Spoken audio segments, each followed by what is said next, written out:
Por la señal de la Santa Cruz de nuestros enemigos, líbranos, Señor Dios nuestro, en el nombre del Padre, y del Hijo, y del Espíritu Santo. Amén.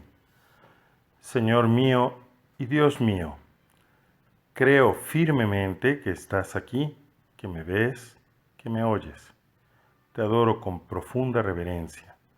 Te pido perdón de mis pecados y gracia para hacer con fruto este rato de oración. Madre mía Inmaculada, San José, mi Padre y Señor, Ángel de mi guarda, intercedan por mí. Segundo domingo de la Pascua. Concluimos la octava de la Pascua. La Pascua que celebramos como el día mismo de la resurrección del Señor. Y escuchamos hoy en las lecturas que nos guiarán en la alabanza a Dios bendito, 3 veces santo, en la liturgia de la misa, y que también nos ayudan para nuestra oración de este día. Escuchamos en la segunda lectura esta narración de los Hechos de los Apóstoles, que es como una página gloriosa de la Iglesia. Se nos habla de cómo los discípulos tenían un mismo corazón y una misma alma. Todo lo tenían en común y nadie pasaba necesidad. Había, en otras palabras, como una concordia, corazones unidos, que su empeño está justamente en vivir a fondo la fraternidad. Quien tenía un terreno o otras propiedades las vendían y las ponían a los pies de los apóstoles para que se distribuyeran según las necesidades de cada uno y nadie pasaba necesidad. ¿Qué quiere decir? Que la primera comunidad cristiana era una especie de laboratorio de comunismo de los inicios, donde no existe la propiedad privada. No es eso. Significa simplemente que las cosas se tenían en función de los demás.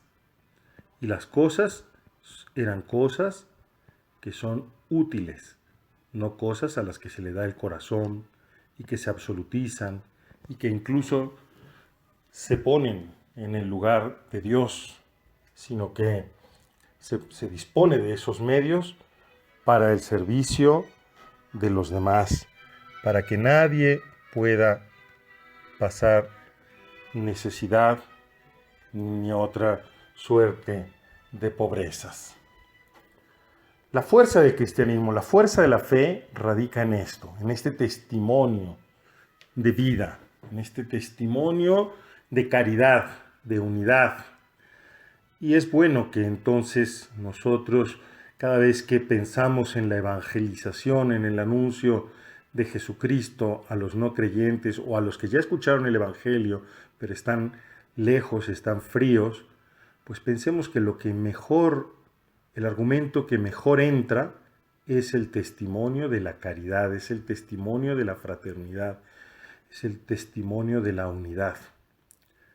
Bien, ¿y dónde está el pasaje que encontramos entre esta página que nos narra la Escritura Santa, gloriosa, de la primera comunidad cristiana, y lo que el Evangelio nos dice? El Evangelio de hoy, concretamente, nos habla de la aparición de Jesús a sus discípulos y aparece ante ellos mostrándoles sus llagas. Bueno, el pasaje que une el tiempo de la Iglesia con el tiempo del Evangelio es justamente la resurrección del Señor. Y lo que es sorprendente es que Jesús, ya te lo había dicho hace unos días en una de las reflexiones de esta semana, Jesús cuando se muestra a sus discípulos, se muestra mostrándoles la señal de los clavos, las llagas en sus manos. Y se muestra mostrándoles el costado abierto. De hecho, no estaba Tomás en una de esas apariciones y en este momento Jesús le muestra a Tomás en concreto sus llagas, su costado abierto, como signos de su gloria. Es decir, que Jesús en su cuerpo glorioso, que ya no es un cuerpo material, ha querido conservar las huellas de lo que le hicimos los hombres. Algún autor espiritual dice que lo único que existe en el cielo hecho por mano de hombre son las llagas de Jesús, porque Jesús ha querido permanecer con esa señal de sus clavos, esa herida de su costado abierto. ¿Y por qué? Porque es el signo de su victoria, es el signo de su poder, es el signo de que su amor es más fuerte que el pecado nuestro, que Él nos venció en el momento en el que nosotros estábamos crucificándolo, en el momento en que nosotros le hacíamos daño y Él, sin embargo, permanecía a favor nuestro. Y Él, sin embargo, no se desdecía de su amor, de su opción, de su elección por nosotros, por ti y por mí, y por todos. El amor es más fuerte que el pecado. El amor es más fuerte que la violencia. El amor vence siempre.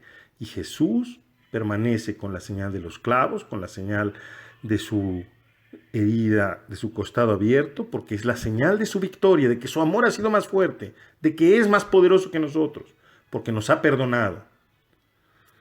¿Lo ves? El testimonio, la fuerza de la fe está aquí, en la caridad.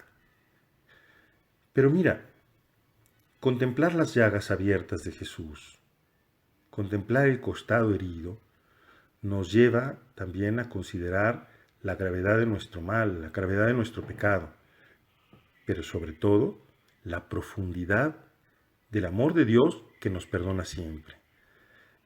La cruz de Jesús es la fuente de la misericordia y nos revela la naturaleza de Dios, que es perdón, que es misericordia hasta el extremo. No una misericordia, como decíamos hace unos días, barata, ¿no? A buon mercato, dicen los italianos.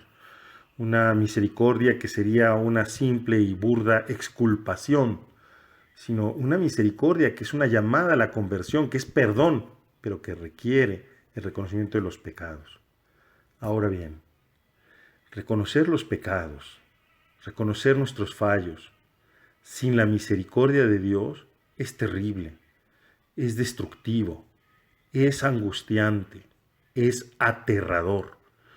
Cuando uno visita una cárcel o visita Auschwitz o algún otro de esos centros donde se puede contemplar los abismos de la maldad de la que es capaz el ser humano, uno experimenta escalofrío y experimenta angustia y experimenta toda la soberbia del mal que se levanta creyéndose más fuerte que nosotros. Por eso es que también cuando nosotros miramos nuestro pecado, tenemos que mirarlo a la luz de las llagas de nuestro Señor Jesucristo, a la luz de ese costado abierto donde podemos entrar y refugiarnos en Él, a la luz de la misericordia de Dios, de ese perdón de Dios que es infinito. Ojalá que en este día, contemplando a Jesús en esa aparición gloriosa que tiene ante sus apóstoles, mostrándoles las señales de los clavos, las señales de su costado abierto, tú y yo también con Tomás, vayamos a meter nuestro dedo allí, en sus llagas. Vayamos a meter nuestra mano en su costado abierto, no con morbo, sino con ese estupor de lo que significa saber que esos clavos estaban ahí por amor nuestro, para perdonarnos, y que en ese perdón está su triunfo, porque el amor es más fuerte. Y entonces nosotros podamos reconocer, sí, nuestras culpas, sin angustia, sin desesperación, sino con la confianza de quien sabe que acercarse consciente, reconociente de su miseria, reconociente de su pecado, a esas llagas, a ese costado herido, a la misericordia de Dios, es en realidad liberación.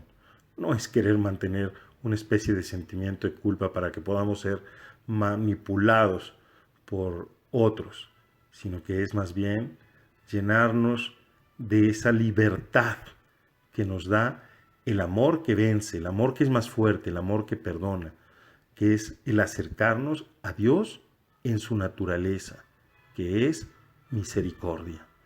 que Santa María, nuestra Madre, que también es Reina de Misericordia y que por eso es Reina de la Paz, nos conceda la gracia este día de podernos acercar sin temor ni temblor, pero sí estupefactos, a estas llagas de nuestro Señor Jesucristo que nos revelan la misericordia del Padre. Te doy gracias, Dios mío, por los buenos propósitos, afectos e inspiraciones que me has comunicado en esta meditación. Te pido ayuda para ponerlos en práctica. Madre mía Inmaculada, San José, mi Padre y Señor, Ángel de mi guarda, intercedan por mí.